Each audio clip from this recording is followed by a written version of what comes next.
আন্তর্জাতিক কৃষ্ণ ভাবনামৃত সংঘ ইসকনের পক্ষ থেকে সকলকে জানাই শুভেচ্ছা এবং অনেক অনেক অভিনন্দন।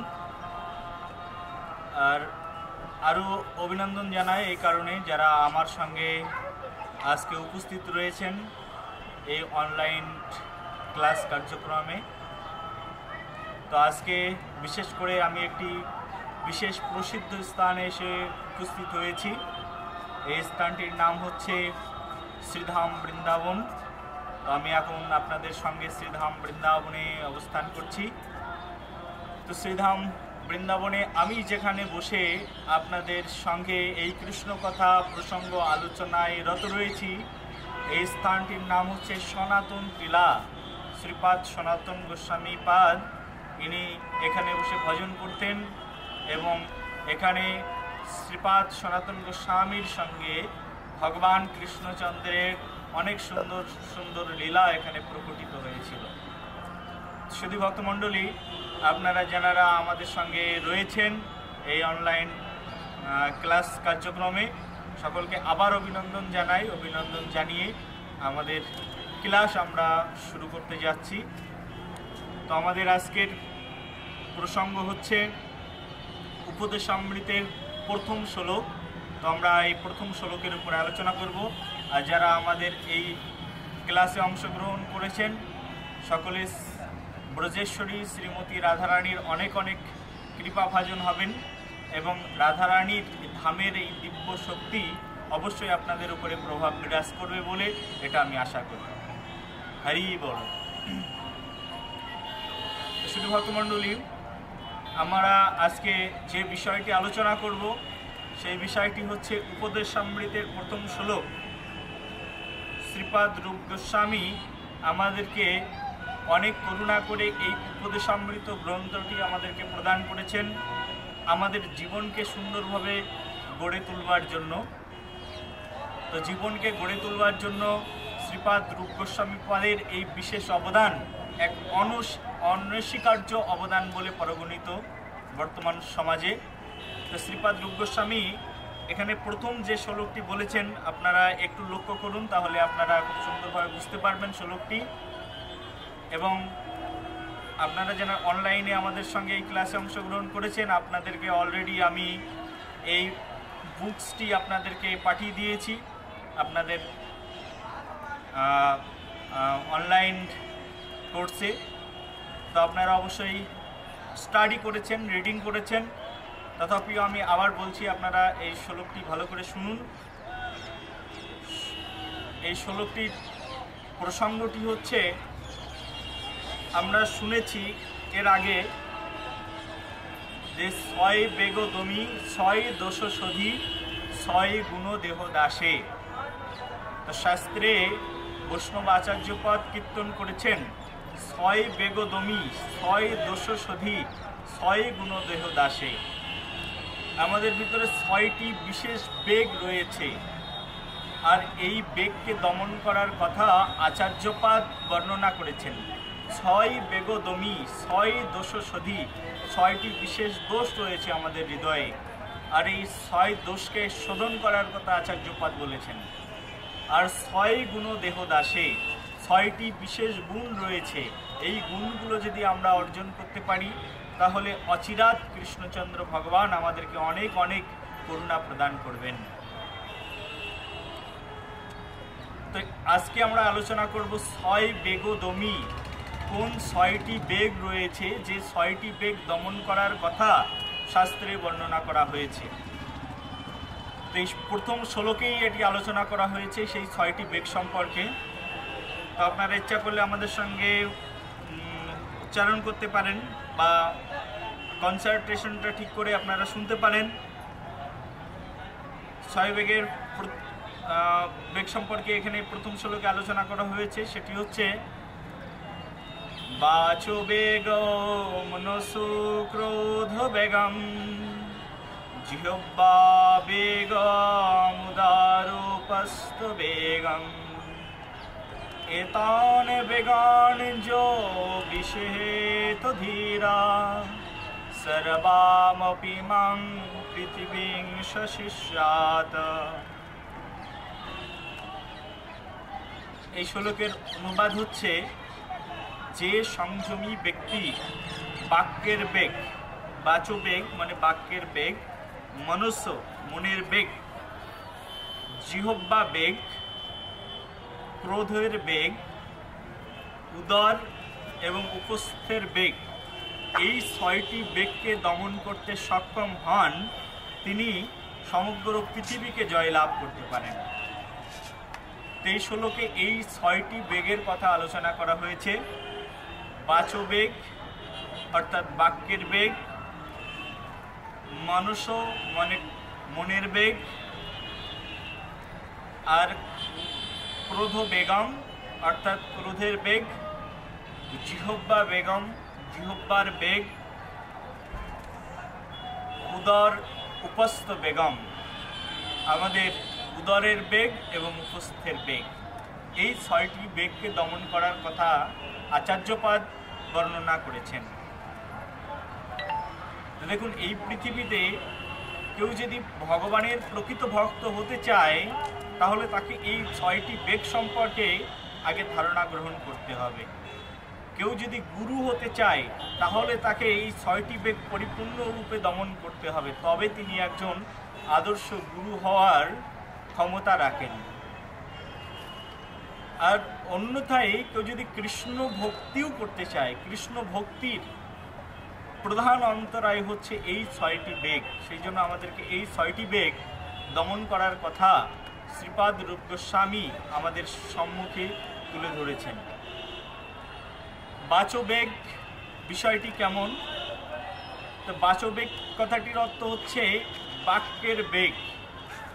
দেখুন, এই পৃথিবীতে এমন কোনো ব্যক্তি নেই যিনি কথা বলতে পছন্দ করেন না। প্রত্যেকেই কথা বলতে পছন্দ করেন, এবং কথা বলা থেকে কাউকে যদি বিরত রাখতে চেষ্টা করা হয়, তাহলে একটা মুক্ত বিহঙ্গকে খাঁচার মধ্যে ধরে রাখার মতো পরিস্থিতিতে পরিণত হবে। কারণ কথা বলা থেকে কেউ কখনো বিরত থাকতে পারেন না। কিন্তু শাস্ত্রে বর্ণনা করা হয়েছে, বাচ বেগম, তুমি তোমার বাক্যের বেগটাকে দমন করো। এই বাক্যের বেগটি দমন করা অত্যন্ত গুরুত্বপূর্ণ একটি বিষয় বলে পরিগণিত হয়েছে। তো কিভাবে আমি আমার এই বাক্যের বেগকে দমন করতে সক্ষম? কি এমন প্রসেস রয়েছে যার ফলশ্রুতিতে আমি এই বাক্যের বেগ দমন করতে পারি? তো বাক্যের বেগ সাধারণত প্রভুপাদ এখানে ব্যাখ্যা করেছেন যে সাধারণত বাক্যের বেগ দমন করা অত্যন্ত কঠিন ব্যাপার, তথাপিও আমাদেরকে চেষ্টা করতে হবে বাক্যের বেগ দমন করবার জন্য। বাক্যের বেগটি কেমন, কিভাবে বাক্য বেগবান হতে পারে? দেখুন, এই পৃথিবীতে প্রত্যেকটি মানুষই কথা বলেন। তো কোনো মানুষ রয়েছে তারা আন প্রসঙ্গ নিয়ে কথা বলতে বেশি পছন্দ করেন। যে প্রসঙ্গ আমার জীবনে কল্যাণ প্রদান করে না, সেই প্রসঙ্গকে বলা হয় প্রজল্পমূলক কথা। সেই প্রসঙ্গকে বলা হয় ভেকের প্রসঙ্গ। ভেকের প্রসঙ্গ কেমন? যেমন আপনারা ব্যাঙ দেখেছেন, তো সাধারণত কি হয়, আষাঢ় শ্রাবণ মাসে যখন গগন থেকে অবিরাম ধারায় বাড়ি বর্ষিত হতে থাকে, তখন ছোট্ট ছোট্ট কূপের মধ্যে অনেক ব্যাঙ বাস করে। ওই ব্যাঙগুলো তখন তারা কূপ থেকে উঠে আসে, আর কূপ থেকে উঠে এসে তারা ঘ্যাগর ঘৌ করে ডাকতে থাকে মনের আনন্দে। সে মনে করে তার প্রকৃত সকল আনন্দ মনে হয় এই শ্রাবণ বাড়িধারার মধ্যে অন্তর্ভুক্ত হয়েছে, তাই সে পরম আনন্দে মনের আনন্দে ডাকতে থাকেন। সে যখন মনের আনন্দে ডাকতে থাকেন, কোনো কারণ নেই ডাকবার, কোনো প্রসঙ্গই নেই বর্ষার জলে কুলে উঠে ঘ্যাগর ঘো করে ডাকার, কিন্তু সে মনের আনন্দে ফালতু ডাকতে থাকেন। আর তার ওইটুকু আনন্দ উপভোগের কারণে পাশের ঝোপ থেকে সাপ মহারাজ মনে করেন এই তো পেয়েছি আমার খাদ্য। তখন সাপ আস্তে আস্তে তার পিছনে এসে ধাবিত হন, আর ধাবিত হয়ে ওই ব্যাঙটাকে ধরে নিয়ে সে তার গ্রাসে পরিণত করে। ব্যাঙ আকাশ থেকে বৃষ্টি হচ্ছে, কিন্তু সে যদি কুলে উঠে না ডাকতো, সাপ কিন্তু তাকে এসে তার গ্রাসের শিকার করে নিত না। সেই কারণে এই ডাকটিকে বলা হয় বিনা কারণে অযথা ডাকাডাকি। আমরা এই জগতে অনেক অযথা কথাবার্তা বলি, যে কথা বলার কোনো মূল্যবোধ এই জগতে নেই।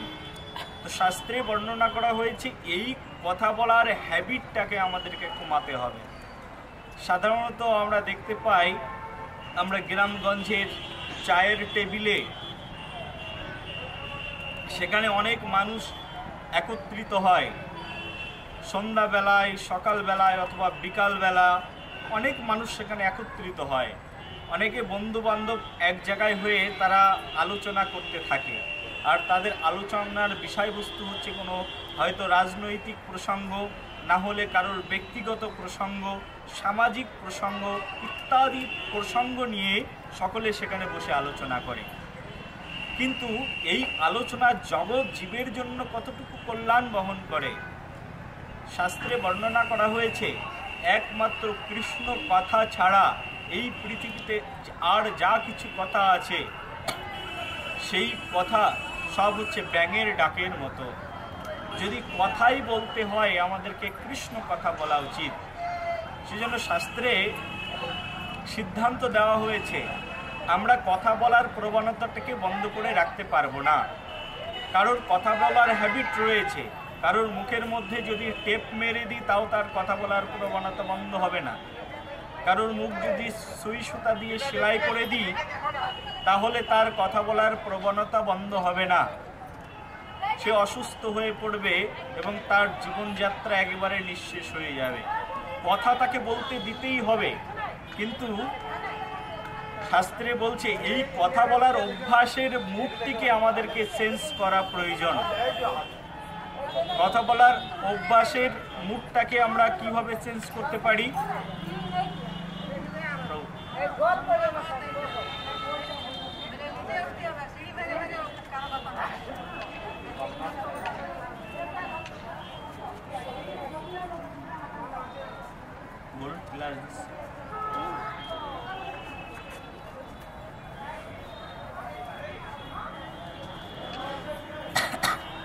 তো আমরা এই কথা বলার প্রসঙ্গটাকে, মুডটাকে চেঞ্জ করতে পারি কি করে?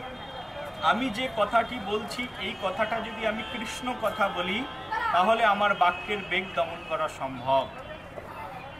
পুরোপুরি রূপে বাক্যের বেগ তো দমন করা যায় না, এই কারণে বাক্যের বেগের গতিধারাকে চেঞ্জ করে দেওয়া যায়। মনে করুন ঝর্ণা দেখেছেন, ঝর্ণা থেকে জলধারা গড়িয়ে পড়ে। ঝর্ণার পাহাড়ের উপত্যকায় একজনের একটি বাড়ি রয়েছে। তা তিনি দেখছেন যে ঝর্ণার জল অবিরাম ধারায় তার ঘরের মধ্যে ঢুকছে, কিন্তু এই ঝর্ণার বেগটাকে দমন করা যাবে না। ওই ব্যক্তি বুদ্ধিমান, তাই তিনি কি করলেন, ইনি জানেন যে ঝর্ণা থেকে যে জল বয়ে পড়ছে এই জল আমার পুরো ঘর বাড়ি প্লাবিত করে দিতে পারে, কিন্তু ঝর্ণার গতিবেগটাকে, জলের গতিবেগটাকে আমি বন্ধ করতে পারবো না, কিন্তু গতিবেগটাকে আমি ঘুরিয়ে দিতে পারবো। তখন ওই বুদ্ধিমান ব্যক্তি কি করলেন, ওই যে ঝর্ণার জলধারার গতিবেগটাকে একটা ছোট্ট নালা কেটে দিয়ে সমুদ্রের সঙ্গে যুক্ত করে দিলেন, নদীর সঙ্গে সেটাকে যুক্ত করে দিলেন। তখন ওই জলধারা যেটি তার ঘরকে প্লাবিত করে নিয়ে যাচ্ছিল, ওই একই জলধারা আজকে একটা নালার মধ্য দিয়ে প্রবাহিত হয়ে এসে নদীর সঙ্গে মিশে গেল। তদ্রূপ এই জগতে যারা বুদ্ধিমান ব্যক্তি রয়েছে তারা এই কথা বলার প্রবণতাটাকে কৃষ্ণ সেবায় তারা ব্যবহার করতে পারেন। আমরা যদি কৃষ্ণ সেবায় আমাদের এই কথা বলার ভঙ্গিটাকে ট্রান্সফার করে দিতে পারি তাহলে আমাদের জীবন প্রকৃতরূপে সুন্দর হবে এবং আমরা এই বাক্যের বেগকে দমন করতে পারব। দ্বিতীয় ব্যক্তি কি, যে ব্যক্তি ভয়াবহ বলে বর্ণনা করা হয়েছে শাস্ত্রে, বাচ বেগম মনস্য ক্রোধ বেগম। দ্বিতীয় বেগটি হচ্ছে মনের বেগ। শাস্ত্রে বলা হয়েছে এই মনের বেগটাকে আমাদেরকে দমন করতে হবে। কি করে আমি আমার এই মনের বেগ দমন করতে পারি? তো একবার যুধিষ্ঠির মহারাজকে ধর্ম স্বয়ং একটা বক রূপে এসে পরীক্ষা করতে বসেছেন। ধর্ম যুধিষ্ঠির মহারাজকে জিজ্ঞাসা করছেন, মহারাজ আপনি আমাকে 6টি প্রশ্নের উত্তর দেবেন। সেই 6টি প্রশ্নের মধ্যে একটি প্রশ্ন ছিল যে এই পৃথিবীতে সবচেয়ে চঞ্চল বস্তু কি? যুধিষ্ঠির মহারাজ বললেন, এই পৃথিবীতে যত চঞ্চল বস্তু আছে তার মধ্যে সর্বশ্রেষ্ঠ চঞ্চল বস্তু হচ্ছে মন। তাহলে বুঝতেই পারছেন মন কেমন চঞ্চল। একটা বাদর একটা গাছের ডাল থেকে আর একটা গাছের ডালে যেতে তার কিছুটা হলেও সময় লাগে, কিন্তু একটা মন শুধু একটা ডাল থেকে আরেকটা ডালে ট্রান্সফার নয়, সমগ্র পৃথিবী 14 বার পরিভ্রমণ করে আসতে যে সময় লাগে একটা বাদরের এক ডাল থেকে আরেক ডাল যেতে সেই সময় লাগে। মন কত চঞ্চল আপনি চিন্তা করুন। কি করে এই মনকে কন্ট্রোল করা যায়? সেই জন্য আমাদের ভক্তরা বিভিন্ন ধরনের কোর্সের আয়োজন করেছে, যেমন art of mind control course. এই আর্ট অফ মাইন্ড কন্ট্রোল কোর্সে বর্ণনা করা হয়েছে কিভাবে আমরা আমাদের মনকে নিয়ন্ত্রণ করতে পারব। তো এই মন নিয়ন্ত্রণ বিষয়টি হচ্ছে অনেক লং একটি বিষয়, কিন্তু সংক্ষেপে আপনাদেরকে আমি বলছি এই মনকে কি করে আমরা নিয়ন্ত্রণ করতে পারি। মনের বিশেষ দুটি কর্ম আছে, একটা হচ্ছে সংকল্প আর একটি হচ্ছে বিকল্প। মন এখন কোনো কিছু গ্রহণ করলেন, তার সঙ্গে সঙ্গে 10 মিনিট পরে মন সেটাকে আবার পরিত্যাগ করে দেন। যেমন যারা আমাদের ভক্তরা রয়েছেন, তো ভক্তরা ভাবছেন এখন শীতকাল, লেপের মধ্যে শুয়ে আছি, তো এখন 4:30 বেজে গেছে, মঙ্গল আরতির শঙ্কের ফু পড়েছে, মঙ্গল আরতিতে উঠবো কি উঠবো না। তো সে মনে করছে মঙ্গল আরতি শঙ্কের ফু দেওয়ার আগেও মনে করছে যে আমি মঙ্গল আরতিতে উঠব, কিন্তু কম্বল তাকে এমনভাবে ধরে রাখছে, আবার মনের নেগেটিভ দিকটাকে তাকে এমনভাবে প্রেশার ক্রিয়েট করছে, সে ভাবছে না আজকের দিনটা মঙ্গল আরতিতে না উঠলে কিছু হবে না। কোনো ভক্ত ভাবছেন আজকে আমার হরিনাম মহামন্ত্র জপ কমপ্লিট করা উচিত, আমি সকালবেলায় বসেই 16 মালা হরিনাম মহামন্ত্র জপ করব। কিন্তু যে মন এখনই প্রতিজ্ঞা করলো এখনই আমি 16 মালা মহামন্ত্র জপ করব, হঠাৎ মোবাইলের হোয়াটসঅ্যাপের টুং টুং শব্দে তার মন গতিভ্রম হয়ে গেল। সে মনে করলো যে না 16 মালা একটু পরে জপ করলেও চলবে, আগে দেখি হোয়াটসঅ্যাপে আমার বন্ধু আমাকে কি মেসেজ করেছে। এইভাবে মন এখন যেটা গ্রহণ করছে পরক্ষণে সেটাকে পরিত্যাগ করছে। এই হচ্ছে মনের বিশেষ কাজ। মন এখন যেটাকে গ্রহণ করে সঙ্গে সঙ্গে সেটাকে পরিত্যাগ করে দেয়। সেজন্য মনকে সেট করতে হবে কৃষ্ণের সেবায়।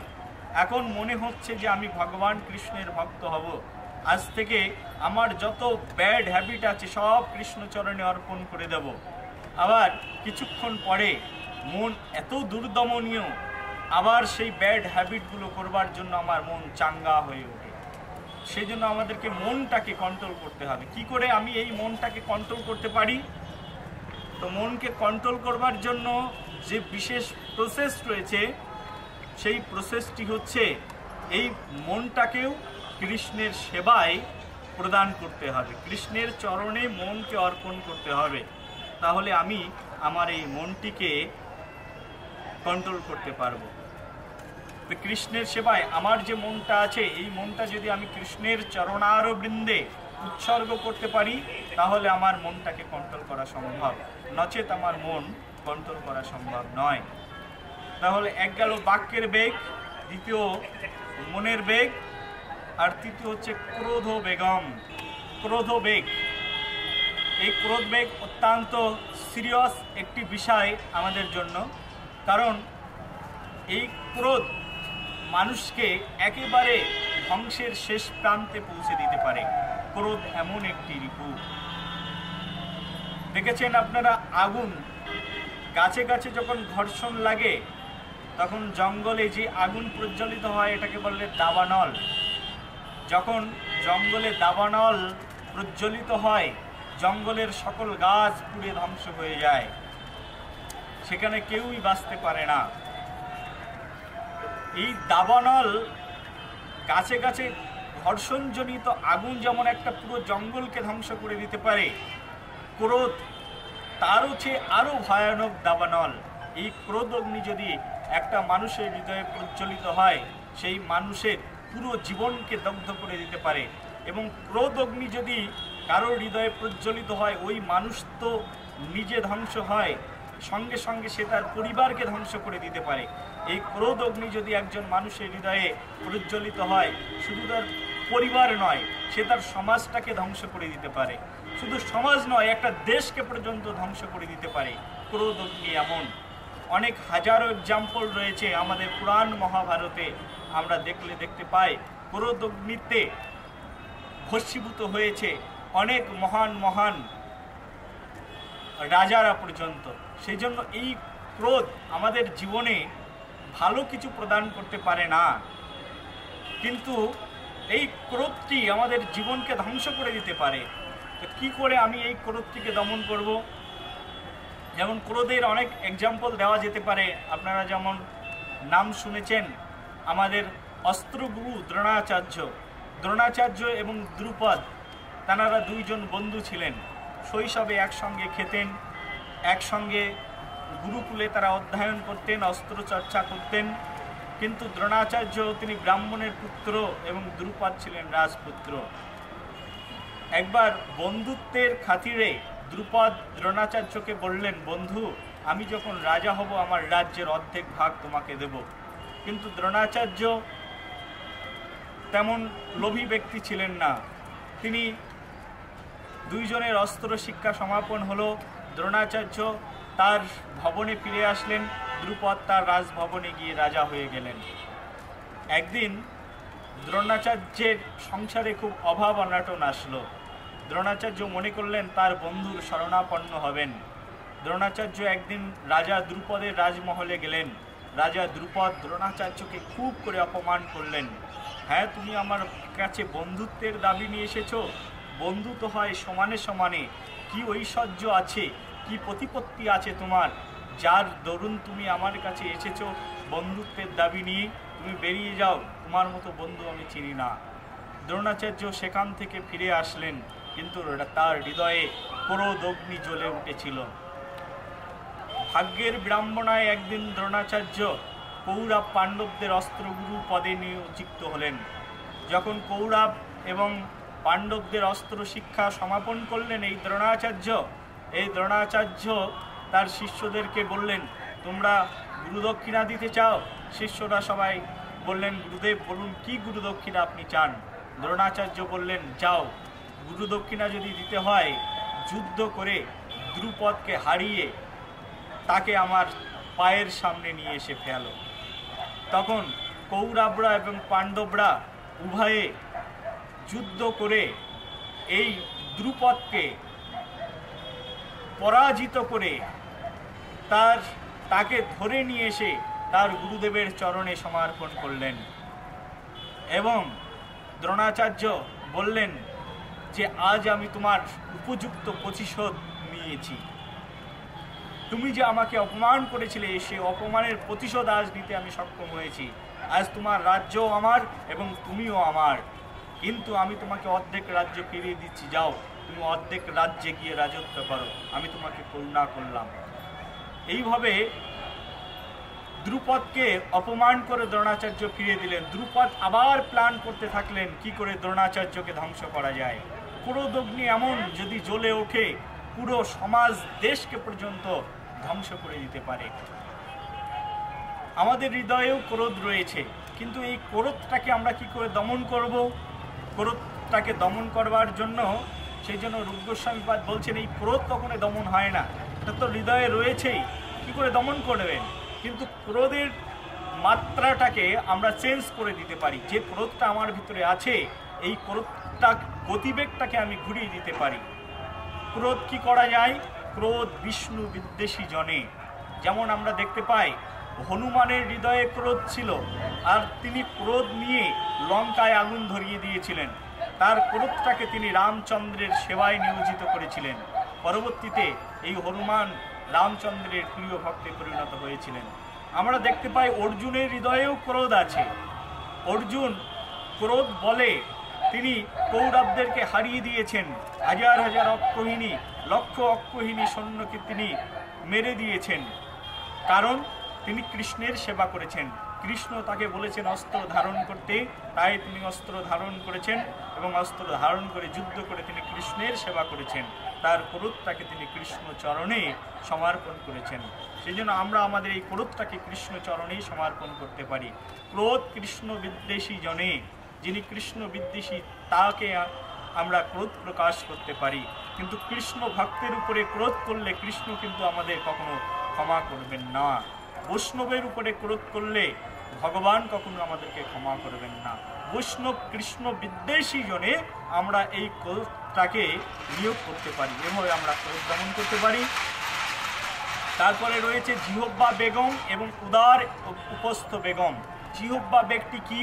তো জিহ্বা বেগ হচ্ছে, জিহ্বা বেগ সম্পর্কে শাস্ত্রে বলা হয়েছে, জিহ্বার লালসে যে ইতি উতি ধায়, শিষ্ণদার পরায়ণ কৃষ্ণ নাহি পায়। জিহ্বার লালসায় যিনি এদিকে ওদিকে ধাবিত হতে থাকেন তিনি কখনো কৃষ্ণকে লাভ করতে পারেন না। আমাদের এই জগতে সবচেয়ে কঠিন যে বস্তু সেটা হচ্ছে আমাদের এই জিহ্বাকে দমন করা।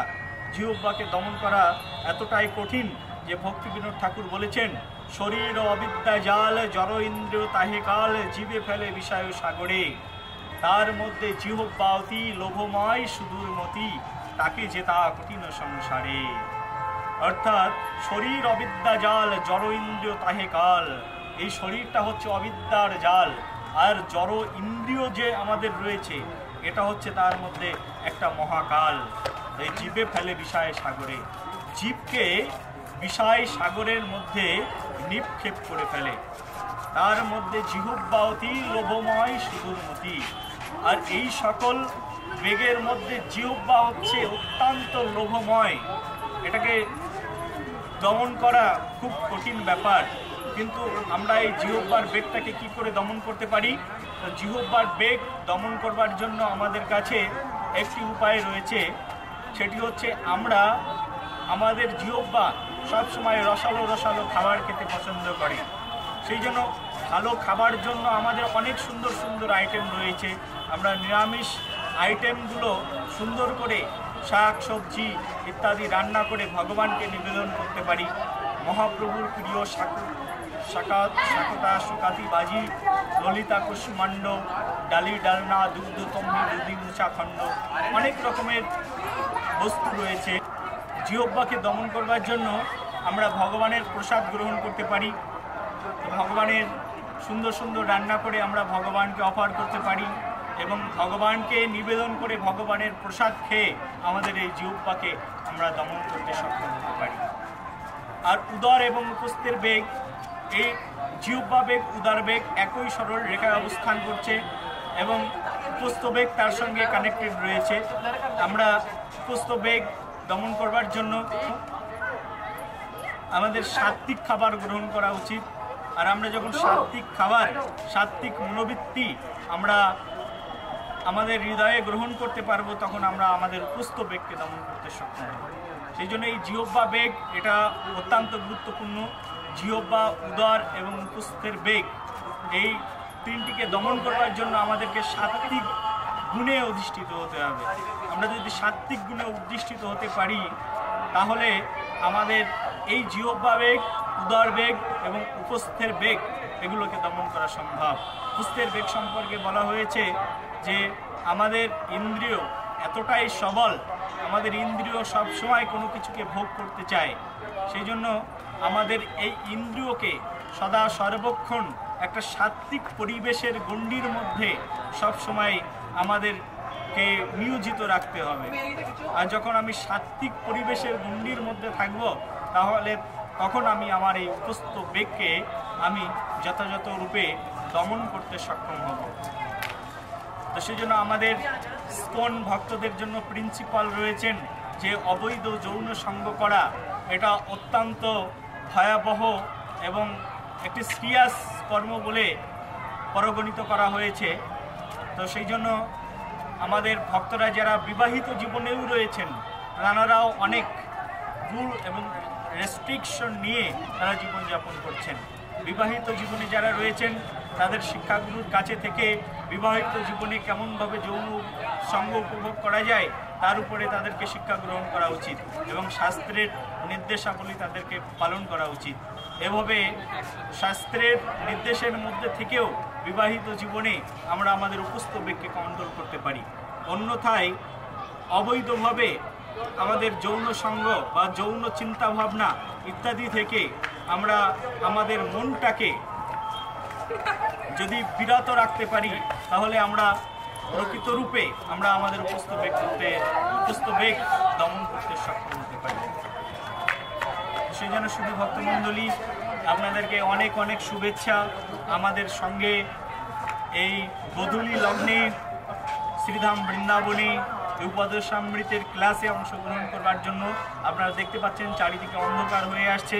সন্ধ্যাবেলায় আমরা সনাতন টিলাতে বসে এই উপদেশামৃতের ক্লাস আপনাদের মাঝে প্রেজেন্ট করলাম। আপনারা এটা হৃদয় থেকে গ্রহণ করুন এবং এইভাবে যদি আমরা আমাদের জীবনকে অতিবাহিত করতে পারি, আসুন শ্রীমতী রাধারানী কৃষ্ণচন্দ্রের চরণে আমরা নিবেদন করি, হে ভগবান, তোমার যা বিধি নিষেধ যা রয়েছে সেগুলো পালনের মধ্যে জন্য তোমার বিধির মধ্যে আমাদের জীবনকে যেন আমরা অতিবাহিত করতে পারি। সেজন্য আসুন আমাদের জীবন সুন্দর এবং সার্থক করে আমরা ভগবান কৃষ্ণের সেবা করতে চেষ্টা করি। কালকে আপনাদের জন্য আরেকটি বিশেষ ক্লাস রয়েছে, আপনারা অবশ্যই অনলাইনে আসবেন এবং এই ক্লাসটা দেখবার চেষ্টা করবেন। আর আপনাদের মনে যা প্রশ্ন আছে আপনারা এই প্রশ্নগুলো আপনারা লিখতে পারেন, যে গ্রুপে আছেন হোয়াটসঅ্যাপ গ্রুপে লিখতে পারেন বা আমাকে পার্সোনাল ইমেল করতে পারেন। আমার ইমেল নম্বর আপনাদেরকে দেওয়া রয়েছে, তো আপনারা এইভাবে প্রশ্ন করতে পারেন। আপনাদের প্রশ্নের উত্তরের উপরেও একটি ক্লাস থাকবে, এটা আমি অবশ্যই আপনাদেরকে দিতে চেষ্টা করব। অনেক অনেক শুভেচ্ছা জানিয়ে আজকের ক্লাস এখানেই বিশ্রাম। হরে কৃষ্ণ।